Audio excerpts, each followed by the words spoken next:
Эзний үгийг сонсохын өмнө бүгд хамтдаа эзэн рүү хандан залбирцгаая. Өнөөдөр бидний хамтдаа унших суралцгүйгээр дамжуулж эзэн үргэлж бидэнтэй хамт байгаа гэдгээ мэдрүүлж өгөөч гэж хамтдаа эзэн рүү хандан залбирцгаая. Тэнгэрлэг мөнхийн их эзэн, танд энэ цагийн төлөө баярлалаа. Бид хамтдаа Есүс нэрээр цуглаад таныг магтан дуулж, танд талархал магтаал, хүндэтгэлийг өргөж, таны үгнээс сонсож суралцах энэ цагийг бидэнд өгсөн учраас танд баярлалаа. Тэгээ эзэн бурхан минь, яг одоо бид таны үгийг хамтдаа сонсож, хамтдаа хуваалцаж, таны үг дотор бид өөрсдийгөө барьж байгуулахыг хүсэж байна. Тийм учраас эзэн минь, яг энэ цагийг та эхнээс нь дуустал өөрийн Есүс нэрээр ариун сүнсээр та хамгаалж өгөөрэй гэж танаас гуйж байна. Бидний оюун бодлыг та өөрийнхөө үг рүү чиглүүлж өгөөрэй. Өнөөдрийн таны бидэнд өгсөн түүхийг уншиж хамтдаа ярилцж байхдаа эзэн бурхан, та бол бидний хамгаалагч, бидний үргэлж хайрлан халамжлагч гэдгийг, та бол хизээж хувиршгүй гэдгийг бид улам илүүгээр гүн гүнзгийгээр олж харж чадхад та бидэнд туслаарай гэж танаас гуйж байна.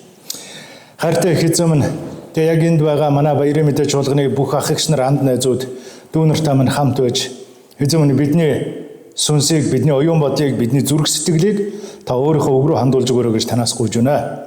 Мөнхийн эзэн танд бүх алдар нь байх болтугай. Эзэн Есүсийн нэрээр талархан залбирлаа. Амен. Амен. Бид Эхлэл номноос явж байгаа. Тэгээ өнөөдөр бид нэр Эхлэл номын 31-р бүлгийг хамтдаа үзнэ. За, нэлээд урт хэсэг байгаа учраас би уншихгүй, зүгээр яг түүхийн та бүхэнд гэлс яриад. Лабанид Яаков 20 орчим жил зарцлагдаад эхнэртэй, хоёр эхнэртэй, хоёр шивэгчэнтэй, 11 хүүтэй, олон мал сүрэгтэй болсон. Тэгээ Яаковын энэ байдлыг хараад Лабаны хүүхдүүд жоохон дургуутсаж эхэлсэн. Энэ нөхөр одоо гомбой гоцон толгой ирсэн чинь одоо ингээд өнөр өтгөн олуулаа, мал сүрэгтэй ингээд болчлоо гэдэг байдлаар хандаж эхэлсэн. Лабан ч гэсэн ерөнхийдөө бас нэг тиймэрхүү зан аашийг харуулж ирсэн. Тийм учраас Яаков энэ нутгаас явах нь хэрэгтэй байна гэдэг зүйлийг бодсон чинь эзэн бурхан Яаковт хэлсэн байна. За, одоо чи нутгаас эндээс гараад өөрийнхөө нутагт буцаж очоо гэж. Тэгээд Яаков бэлчээр дээр байсан хүүхдүүдээ мал сүрэгтэй дуудаад, хоёр эхнэрээ дуудаад, тэгээд одоо явцгаая, ер нь бол нутаг руугаа явах хэрэгтэй байна. Аав дээр очимоор байна.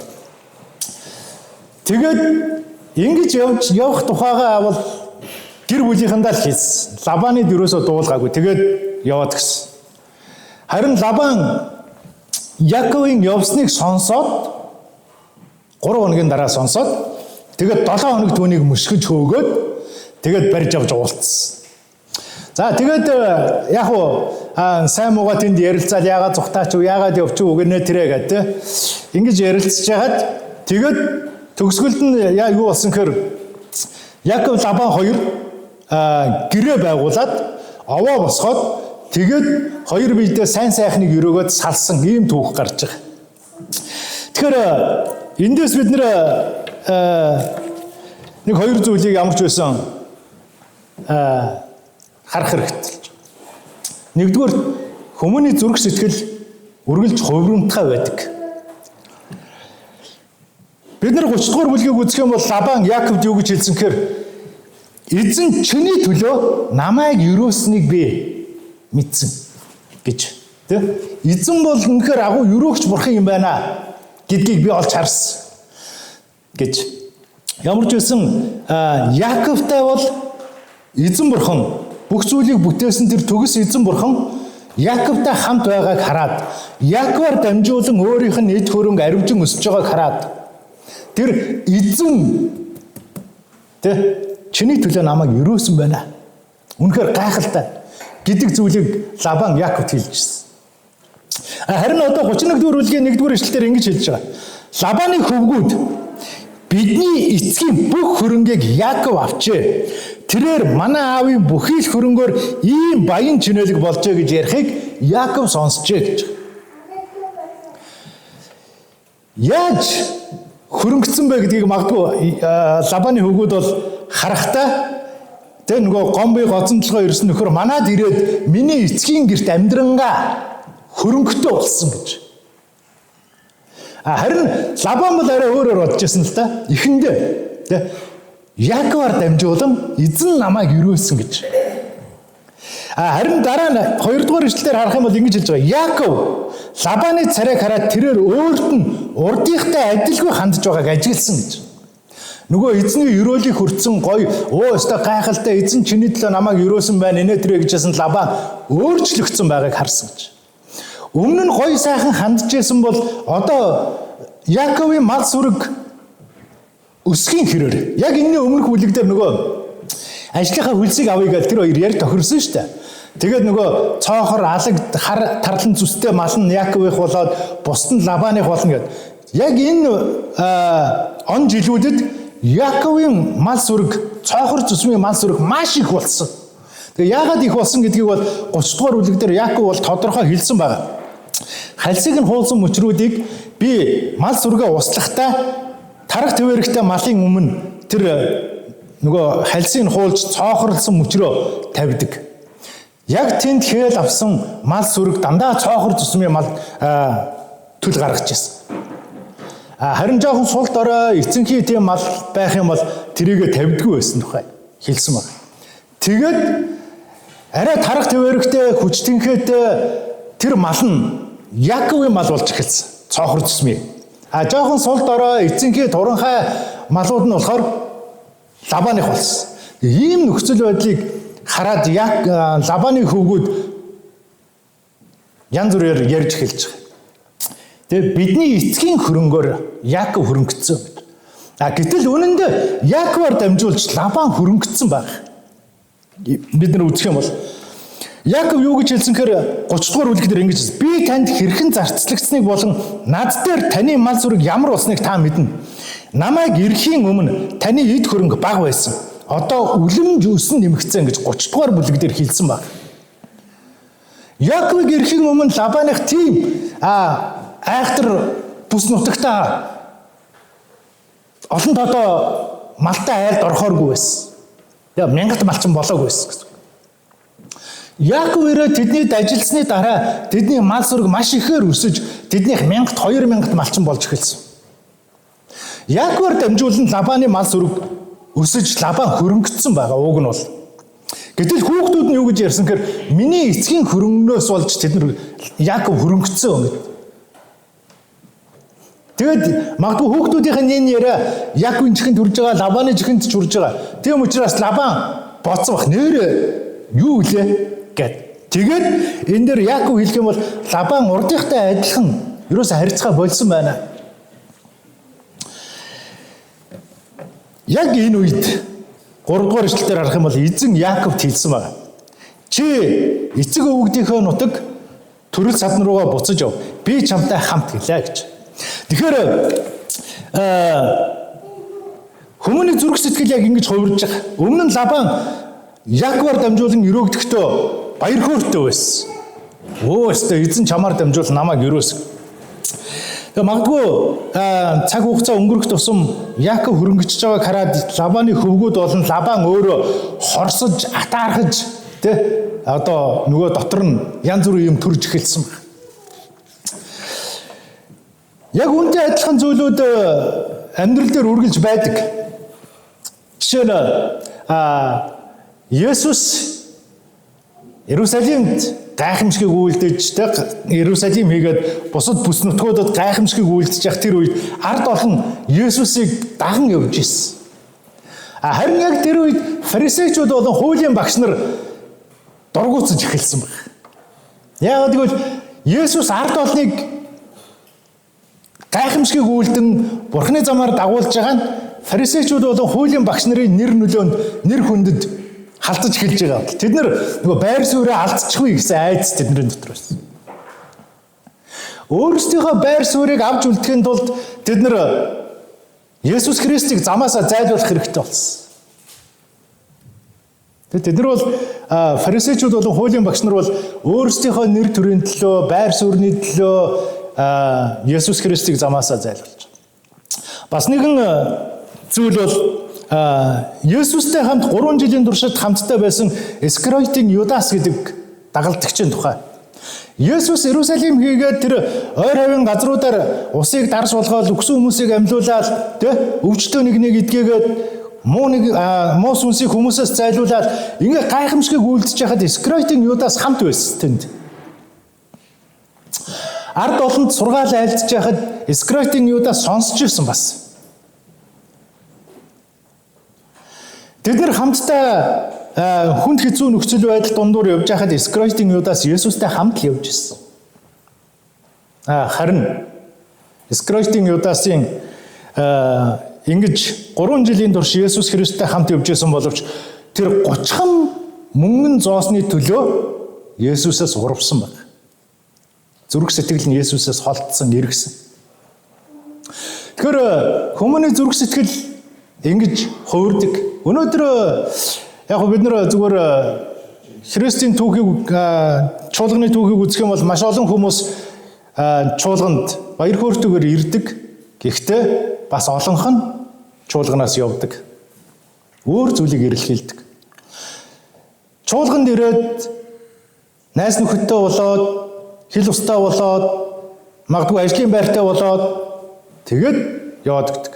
Тэгээд нөгөө өмнө нь хэн байсан бэ гэдгээ мартчихдаг. Лабаны хувьд бол яг л тийм байсан. Өмнө нь хэн байсан юм? Тэр мянгат малчин байгаагүй. Харин Яаков ирээд тэнд мянгат малчин болсон. Тэгээ тэрийг мартсан. Түүний царайны хувирал байгаа байдал Яаковд хандж байгаа хандлага нь өөр болж эхэлсэн. Фарисеучуд хуулийн багш нар хэн байсан бэ гэдгээ тэд нар уг нь бол мэдж байгаа. Гэхдээ Есүс Христ гэж хэн бэ гэдгийг тэд нар гүн гүнзгий мэдхийг хүсэв. Ямар ч байсан бидний байр суурийг булаах гэж байна гэж бодсон.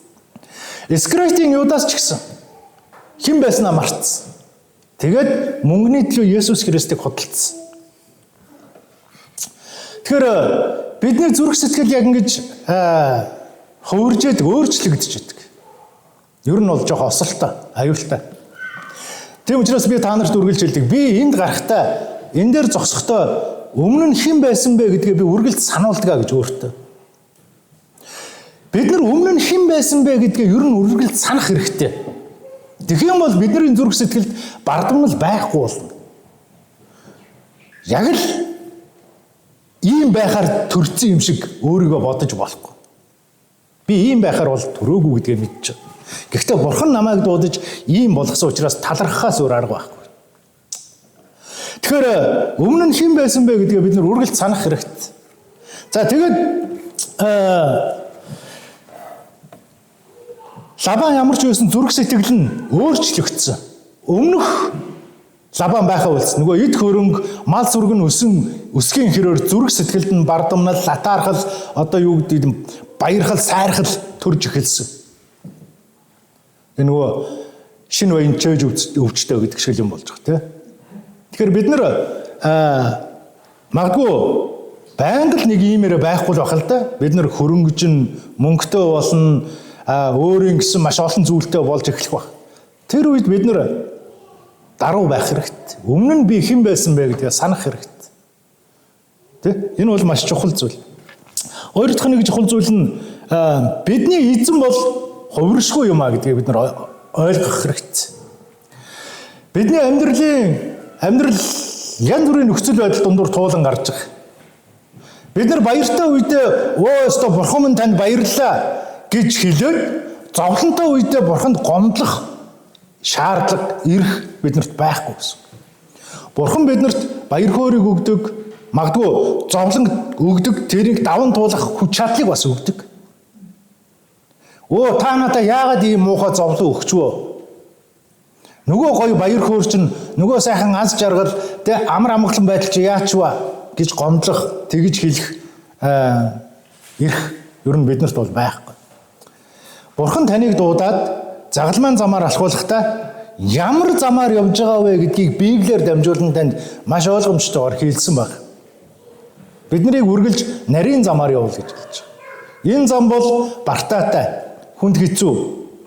Тийм зам гэж. Өргөн зам бол амархан гэж хэлж байгаа.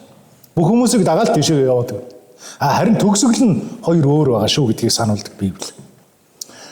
Тийм учраас бид нар хэрвээ загалмайн зам дээр өөрсдийнхөө амьдралыг барьж байгуулж байгаа бол эзнээс бидэнд өгж байгаа баяр хөөргийг талархалтайгаар хүлээж авах хэрэгтэй. Эзний бидний өмнө тавьж байгаа зовлон шандал бэрхшээл сорилт бүрийг бид нар намайг эзэн рүү улам ойртуулах гэж байна гэдгийг ойлгож хүлээж авах хэрэгтэй. Тэгэх юм бол даван туулах хүчийг өгнө гэж. Тэгэхээр бидний эзэн ямар ч нөхцөл байдалд үргэлжил яг нэг зангаараа байж хувиршгүй. Сая 3 дугаар эшлэлдэр эзэн Яаковт ингэж хэлсэн. Чи эцэг өвгдийнхөө нутаг төрөлт садан руугаа буцаж яв. Би чамтай хамт гэлээ гэж. Тэгээ яг энэ анхудаага ингэж хэлээгүй. Бид нар Эхлэл номын 28 дугаар бүлгийн 15 дээрээс үзэх юм бол Яаков нөгөө Харан руу явж байхдаа Битэл гэдэг газар унтаа зүүдэлсэн байна. Тэр зүүдэнд нь тэнгэр хүртэх шаттай. Тэгээ тэр шатаар Бурхны тэнгэр элчнэр дээшөө доошоо явж байсан. Тэгээ тэр үед эзэн бурхан Яаковт ингэж хэлсэн. Харахтун би чамтай хамт байж хаан ч явсан чамайг хамгаалan чамайг дагуулж энэ нутагт буцааж авчирна. Би чамд амлснаа биелүүлэх хүртэл чамайг орхихгүй гэж хэлсэн. Олон жилийн өмнө 20 гаруй жилийн өмнө хэлсэн баг. Тэгээ эзэн одоо ч гэсэн Яаковт хэлж байгаа. Би чамтай хамт гэж. Тэгэхээр эзэн цаг хугацаа өнгөрөх тусам нөгөө хүн шиг оюун бодол нь санаа сэтгэл нь хувирдаг шиг эзэн тэгэж хувирдаггүй. Үргэлжил хэлсэндээ байдаг. Тэгэхээр бидний эзэн бурхан бол улааныг харж урваа, шарыг харж шарваа л гэдэг тийм хүн биш. Тийм учраас Библиэлд биднэрт эзэн юу хүсдэг гэхээр та нарын заавал заа байгаасаа гэж хүсдэг. Та нар заа гэж хэлсэнд бол тэр чинь заа байг. Та нар тийм ээ гэж хэлсэн бол тийм л байх хэрэгтэй гэж хэлж байгаа. Тэгэхээр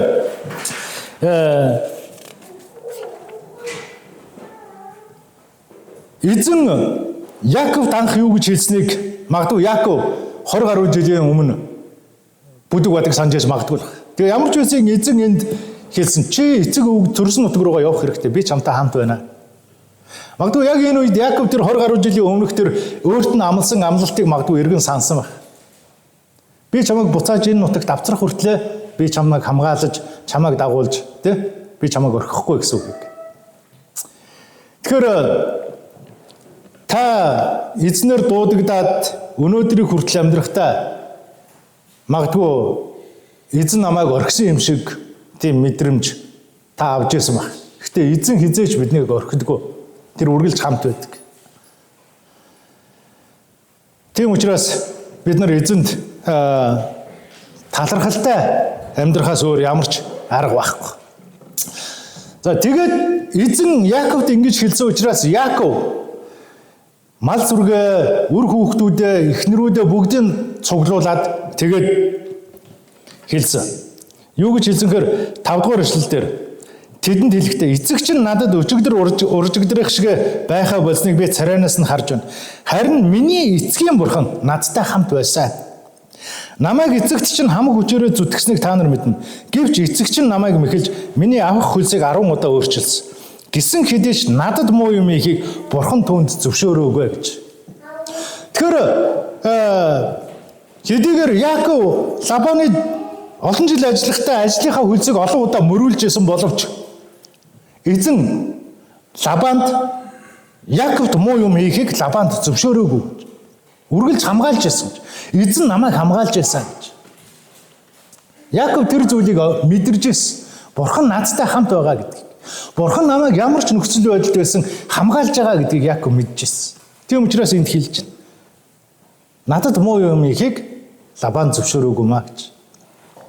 За тэгээд одоо бид нар энэ нутгаас гараад би та бүхнийг дагуулад өөрийн төрсөн нутагтаа би өөрийн эцэгтэй очимоор байна гэх. Тэгээд 17 дугаар эшлэл дээр Яаков босож эхнэр хүүхдээ тэмээ унуулж өөрийн олсон бүх мал сүрэг хөрөнгөө буюу Падан Арамаас олсон бүх мал сүргээ туугаад Канаан нутагт эцэг Исаактай очихоор хөдөллөө гэж. Тэгээ ямар ч байсан эзэн Яаковт төрсөн нутаг руугаа яв гэж хэлсэн. За энэ удаа бол Яаковт төрсөн нутаг руугаа яв гэж. Эхлэл номын 12 дугаар бүлэгт бол Авраамыг хэлсэндээ төрсөн нутгаас гараад миний чамд зааж өгөх газар руу яв гэж. Тэр Авраамыг гаргаад хөтлөн дагуулж явсаар байжгаад ирсэн Канаан нутагт одоо Яаковын төрсөн нутаг болсон. Тэр газар Яаков төрсөн. Тийм учраас Яаков одоо хэдийгээр Харан нутагт байгаа ч гэсэн өөрийнхөө төрсөн нутаг руу яв гэж хэлсэн. Тэ? Чи наад газараасаа гараад өөрийнхөө төрсөн нутаг руу эцэг рүүгээ яваа гэж. Ингээд Яаков бүх зүйлээ аваад Падан Арамаас буюу Харан нутгаас гараад явсан. За ингэж явахдаа харин хинт хэлээгүй. Лабанд хэлээгүй. 31-р бүлгийн 19 дээр юу гэж хэлсэнгээр тэрээр Лабаныг хоноо хярахаар явсан хойгуур нь Рахел аавынхаа гэрийн шүтэнүүдийг хулгаалan авчээ. За нөгөө Яаковын хайртай эхнэр нь те. Яаков оргон зүхтайхаа Арам хүн Лабанд хэлэлгүй түүнийг мэхэлжээ. Тэрээр хамаг мал хөрөнгө аваад Ефрат мөрнийг гатлан зүхтаж Гилеадын уулархаг нутгийг зориво. За ямар ч байсан ингээд би явлаа гэдгээ Лабанд хэлээгүй явсан. Түүгээр барахгүй түүний нөгөө хайртай эхнэр нь Рахел нь эцгийнхаа нөгөө бурхтыг шүтэнүүдийг хулгай хийгээд аваа явсан. За нэг юм зүйл болсон байна. Магадгүй Лабанд хэлэх юм бол намайг явуулахгүй байх гэсэн айдас Яаковын дотор байсан баг. Магадгүй намайг явууллаа ч гэсэн миний эхнэрүүдийг гэх юм уу та. Тэгээ олон тоон дээр эхнэрүүдийг хүүхдүүдийг явуулахгүй байх гэсэн айдас байсан. Магадгүй би гомбой гозон толгой энд ирсэн. Тэгээ би одоо явъя гэх юм бол яг тэгж хөөгдөж магадгүй айсан баг. Тэ чи ганцаараа ирсэн ганцаараа эндээс яв. Гэх юм бол одоо би ганцаараа явахаас өөр аргагүй гэсэн айцтай магадгүй байсан. Тийм учраас Лабанд хэлэлгүйгээр явсан. За ингэж явахдаа Ефрат мөрнийг гатлаад Харан нутгаас 800 гаруй километр орчим явсан. Гилеадын уулархаг нутагт ирсэн. Маш олон даваагүй давж те хүнд хэцүү нөхцөл байдлыг туулж өөрийнхөө нутгийн зах руу орж ирсэн. Гилеадын уулархаг нутагт. 22 дугаар ишлэлээс үзэх юм бол Яаковыг зүхтаасныг Лабан 3 хоногийн дараа олж мэдсэн гэж байна. 3 хоногийн дараа Яаков өөрийн мал сүрэг эхнэр хүүхдүүдээ аваад өөрийнх нь гэрээс зүхтаагаад явцсан байна гэдэг. Тийм учраас Лабан ах дүү нараа цуглуулад Яаковын араас мөшгсөн хөөсөн 800 гаруй километр замыг энэ дээр бол 7 хоногийн дараа гэж байгаа. 23 дугаар эшлэл дээр ах дүү нараа дагуулan түүний хойноос 7 хоног мөшгөн хөөж Гилеадын уулархаг нутагт түүнийг гүйцэж иржээ гэж. Өөрийнх нь нутгаас гараад Ализаны 800 км явцсан тий. Ба өөр бүс нутагт очсон. Лабан 7 хоног түүнийг тасралтгүй хөөж ах дүү нартайгаа мөшгөн хөөж байгаа 7 хоногийн дараа Гилеадын уулархаг нутагт түүнийг гүйцэж ирсэн. За ямар зорилгоор гүйцэж ирсэн? Ямар зорилгоор түүнийг хөөсөн? 31 дөрвөлгийн 29-р ишлэлийг үзэх юм бол ингэж хэлж байгаа. Чамайг дөнгөх чадал надад байгаа. Чамайг алах чадал надад байгаа. Чамд байгаа бүхнийг авах чадал надад байгаа. Тэгэхээр магадгүй өөрд нь хэлээгүй зүхтаасан учраас Лабан магадгүй түүнээс өшөө авахаар магадгүй түүнд атаархаж хорссондоо магадгүй түүнийг хөнөөхөр түүний хойноос мөшгсөн байж магадгүй. Яаков юу байгаа юм? 2 эхнэр, 2 шивгчин, 11 хүүхэд, 1 охин. Тэгэл болоо. Гэтэл за яг эдэн зарц марц байгаа л хол да нөгөө мал сүргийн тууж яваа. Харин Лабанд юу байгаа гэхээр тэр ах дүү нараа дагуулад гэж. Өөрт нь хамааралж харьяалагдж байгаа ах дүү нараа дагуулад тэгэд Яаковыг буцааж авчих болохгүй бол магадгүй байгаа газар хөнөөх. Тэ? Эсвэл нөгөө өөрийнхөө зүрх сэтгэлд байгаа атаархал хорслоо гаргах зорилготойгоор түүний ойлноос мөшгөн хөөс. Тэгээ чамайг дөнгөх чадлал надад байгаа гэж хэлж байгаа.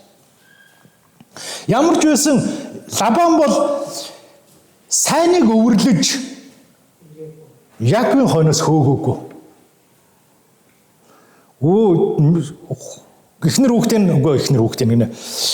Охтуудыг аваад ач зээнэрийг аваад тэгээ яваад өгсөн нөхөрт сайныг өвөрлөж хойноос нь 7 хоногийн туршид хөөгөхгүй. Хэрвээ сайныг хүсчихсэн бол магадгүй за тэгэл тэр нутагтаа за сайн явах болтугай гэл ингээд үлдэх байсан. Түүний хойноос хөөж мөшгөж байгаа нь ямар нэгэн зоригтой байсан. Харин Яаковтай уулзаад ингэж хэлсэн. Харин өнгөрсөн шөнө эцгийн чинь бурхан надад хэлсэн. Болгоомжл. Яаковд сайн муу юу ч битгий хэл. Юу ч битгий хий гэж. Тэгэхээр эзэн бурхан Яаковыг ямар ч байсан бүх амьдралын туршид Лабанид амьдэрсэн 20 гаруй жилийн туршид тэгээд түүнээс зүхтаасан энэ зам бүхэнд түүнийг хамгаалж ирсэн. Түүнийг өөрийнх нь нутагт аваачихын тулд Яаковаар дамжуулан цаашдаа өөрөө бурхан өөрийнхөө түүхийг бичхийн тулд Яаковыг хамгаалж ирсэн. Тэгээ өнөөдөр ч гэсэн бурхан танаар дамжуулан Христийн түүхийг, Христ итгэгчдийн түүхийг, чуулганы түүхийг бичгийг хүсэж байгаа. Тийм учраас тэр тантай үргэлжлэл хамт байх. Ямар ч нөхцөл байдал гэсэн. Тэгэхээр өөрийнхөө сонгосон, өөрийнхөө дуудсан тэр нэгнийг хамгаалахдаа хойноос нь мөшгөн хөөгчдийн зүүдэнд норж бурхан сануулсан. Чи Яаковд сайн муу юу ч битгий хэлээ гэж. Тийм учраас Лабан түүний зүрх сэтгэл бурханы үгийг сонсоод зөөлрж өөрчлөгдсөн байна. Тэгээд юу гэж хэлсэнхээр чи эцгийнхээ гэрээг ихэд хүсэн сангалцсан учраас одоо чиний явах нь зөв. Харин чи юунд миний бурхтыг хулгайлсан юм бэ гэж. Чи явах нь бол зөв. Тэ одоо бурхан зүүдэнд нь орж ирсэн учраас түүний үг яриа, түүний бодол арай өөр болж. Тийм чи одоо манад олон жил зарцлагч чи нутагтаа очихсан бол зөв шүү дээ. Юу ч хорон үзүүл бодоогүй юм шиг хэлж байгаа тэнд. Харин чи тэгж явахдаа яагаад миний шүтээнийг, миний бурхтыг хулгайлсан бэ? За энэ Рахел эцгийнхээ гэрээс тэр бурхтыг нь шүтээнийг нь хулгайлсныг Яаков бол мэдээгүй. Юу ч мэдээгүйс. Тийм учраас Яаков юу гэж хэлсэнхээр таныг надаас огтоо буцаа булан авч магадгүй гэж бодсон учраас би айсан юм аа. Яг л түрүүний хэлдэгтэй нөгөө гом бие гоцон толгой ирсэн чи яг тэрүүгээрээ тэгээд ганцаараа яв гэд намайг ганцаараа минь хөөгөө явуулчих уу гэсэн айц түнд байсан. Тийм учраас хэлж надаас огтоо буцааж булааж авч магадгүй гэж би айсан юм аа. Тэгээд хэлсэн таны бурхад хинээс олдно тэр хүн амьд байх ёсгүй гэж. Яаков тэр Рахел бурхныг нь аваад далд хийцнийг бол мэдээгүй. Тийм учраас хэлж байгаа. Би бол танахаас юу ч аваагүй. Би эхнэр хүүхдүүдээ өөрийнхөө мал сүргийг аваад гарсан. Тийм бурхан шүтээний талаарх бол зүйлийг би мэдэхгүй. Та бүгдийг нэгжээд үз. Тэгээд тэр бурхад хинээс олдно тэр хүнийг та амьд үлдээхгүй байж болно гэж. Тэгэхээр өөрийнх нь хамгийн хайртай эхнэр Рахел нь хулгайлсныг тэр мэдээгүй байсан. Тийм учраас ийм зүйлийг хэлсэн. За тэгээд Лабан бүх майхан савыг онгичиж тэрийг олоог. Тийм учраас Яаков Лабан баг зэрэг ууртаа ингэж. Би ямар гэмт үйлдэл хийсэн. Намайг ямар нүгэлтэй гэж та халуун мөрөөр минь мөшгөөд байгаа юм бэ? Та хамаг юмыг минь нэгжээд гэрийнхээ ямар нэг юмыг олов. Түүнийгээ энд миний ах トゥ нар болон өөрийнхөө ах トゥ нарын өмнө гаргаж тавь. Тэгээд бид хоёрын эргийг шийдэг.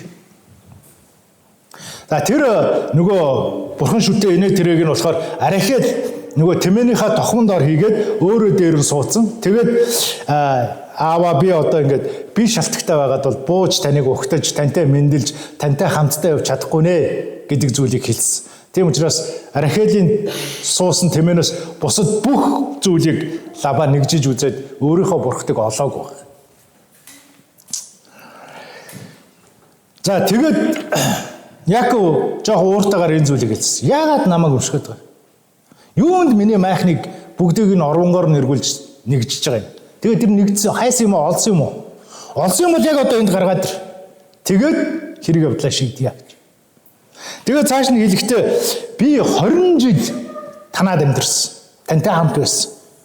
Танаа им хон им яма хэл хаяагүй. Би танаа сүргийн иргэнээс би идээгүй. За ингээд ямар хүнд хэцүү зүйл даван туулснаа тэр хэлж байгаа. Сэгжүүлж тасчуулсныг танд авчралгүй би өөрөө түүнийг нөхсөн. Өдөрч хулгаалагдсан бай, шүнж хулгаалагдсан бай.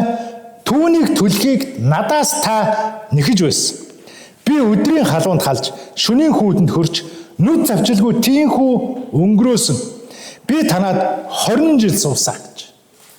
За хоёр охиныхын төлөө 14 жил, бусад үлдсэн он жилүүд нь Лабаны мал зүрэг өсгөхөд зориулсан. Би танад 20 жил суулаа. Таны хоёр охины төлөө 14 жил, таны мал сүргийн төлөө 6 жил танд зарагдлаа. Энэ завсар та миний хөлсийг 10 удаа өөрчилсөн гэж. Ямар хүнд хэцүү нөхцөл байдал, ямар гүтгэлэг дунд, ямар хэцүү байдал дунд тэр 20 жил өнгөрөөснөг энд хэлсэн. Чон нохоо түүнийг сэгчж, тасдаж эзнийг би нөхөж ийсэн. Өдөрч бай, шүнж бай хулгаад алдсныг та төлөхийг надаас шаардж ийсэн. Би төлж байсан.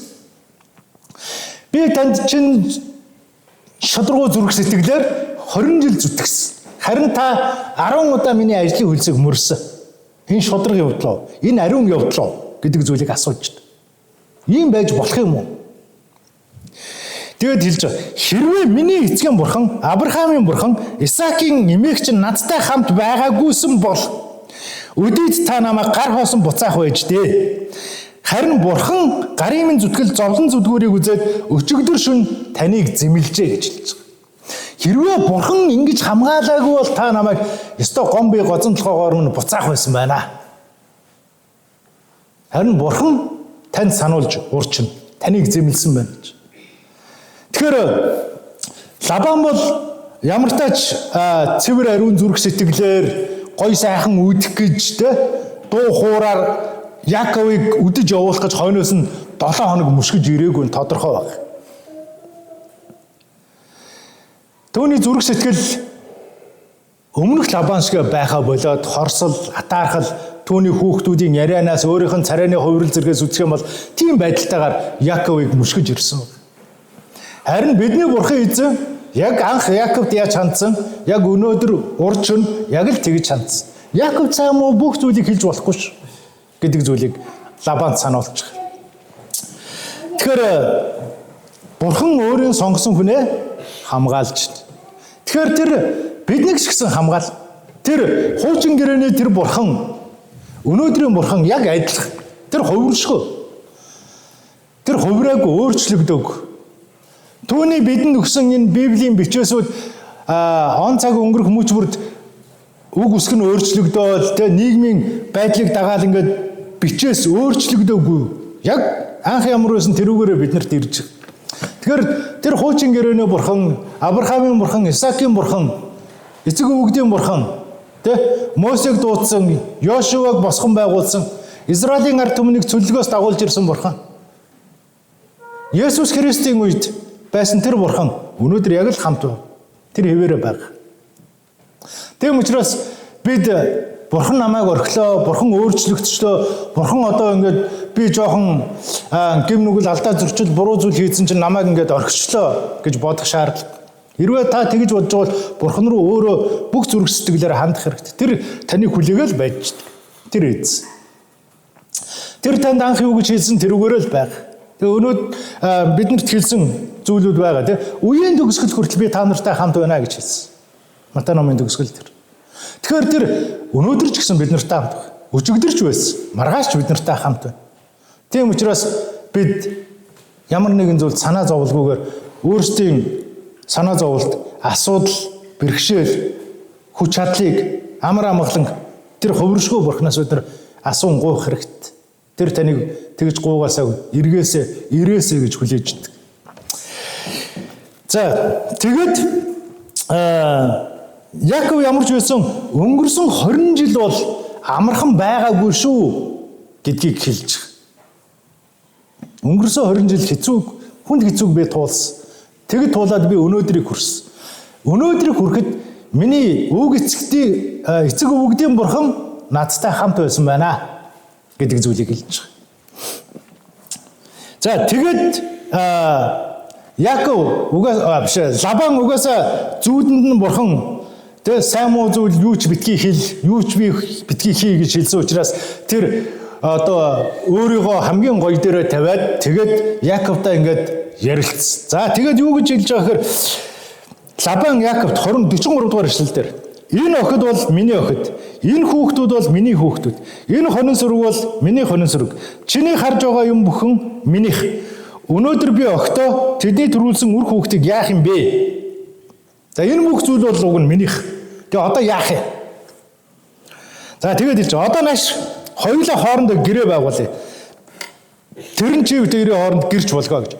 За энэ одоо нэг юм манайхан нэг аваа тойроод идэв шүү дээ. Уул моолн дээр ингээд чулуун аваа тойроод ингээд босгоод тэгээд нөгөө 3 чулуун молоо нэмээд идэг.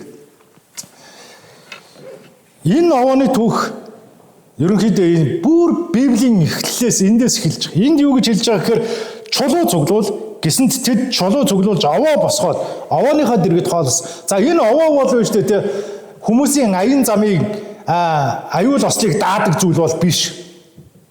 Энэ бол хоёр хүний хоорондох гэрч байсан. Гэрээний тэмдэг байсан. Анх Авраам нөгөө Абимелех эдэртэй уулзаад тэд нар аман гэрээ байгуулж байсан. За одоо ингээд энэ бол чив дээр хооронд байгуулсан ийм гэрээ шүү. За зарим үед ингээд мод зод тариад энэ бол ийм худаг ухаад энэ худаг бол гэрээний тэмдгийн дагуу худаг. Харин одоо яг энэ дээр бол Лабан Яков хоёр овоо босгож байгаа юм. Чулуу цуглуулад овоо босгоод овооныхоо дэргэд хоолсон. Тэгээд юу гэж хэлсэнгээр тэр овоогоо нэрлээд ингэж хэлж байгаа. Лабан 48 дугаар эшлэл дээр энэ овоо өнөөдөр чи бид хоёрын хоорондын гэрч болно гэж хэлж байгаа.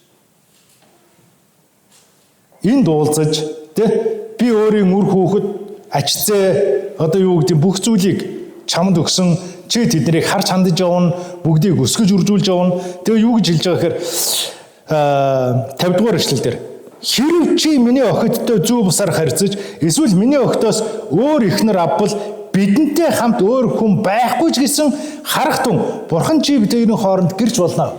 Нөгөө овооныхоо дэргэд тангараг өргөж.